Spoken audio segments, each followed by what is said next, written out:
Hey everyone, this is Brittany from People Against Rape, and I'm here with you for another week of our virtual sex health education series. So, this week I'm going to be talking to you guys about STDs. So, STDs are sexually transmitted diseases. We use these pretty interchangeably with STIs, which are sexually transmitted infections. And typically, the infection is what happens before it develops into a disease.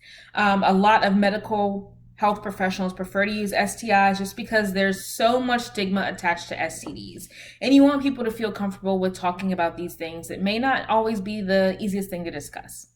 So I'll go into what those three types of those STIs and STDs are. So the first is bacterial. So these are curable. They typically can be cured via some type of medication that would essentially kill the bacteria that you've been infected with. These include chlamydia, gonorrhea, and syphilis. So the second is called parasitical, and these are where parasites would attach to your genitals.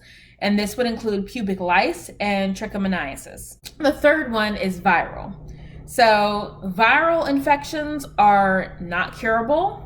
These symptoms can be treated, so you can manage the symptoms that you may be experiencing, but you cannot cure the virus itself. So these would include herpes, HIV, hepatitis, and HPV. One cute way to remember which ones are which is that all of the viral infections have the H, start with an H.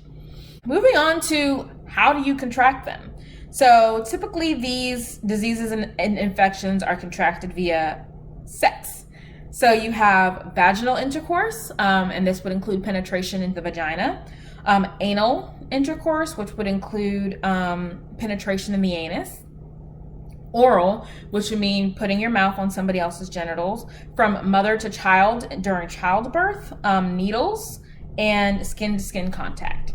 So some symptoms that you may be experiencing are burning when urinating, sores, blisters, abdominal pain, rashes, itching, and the big one is none. A lot of these may not come with visible or physical symptoms that you'd be able to identify as this is this and this is that. So some of them do, but some of them do not. So that's why it's such a big important thing for you to make sure that you're getting tested regularly whenever you're having sex with other people, but also making sure that you are using protection when you're having sex.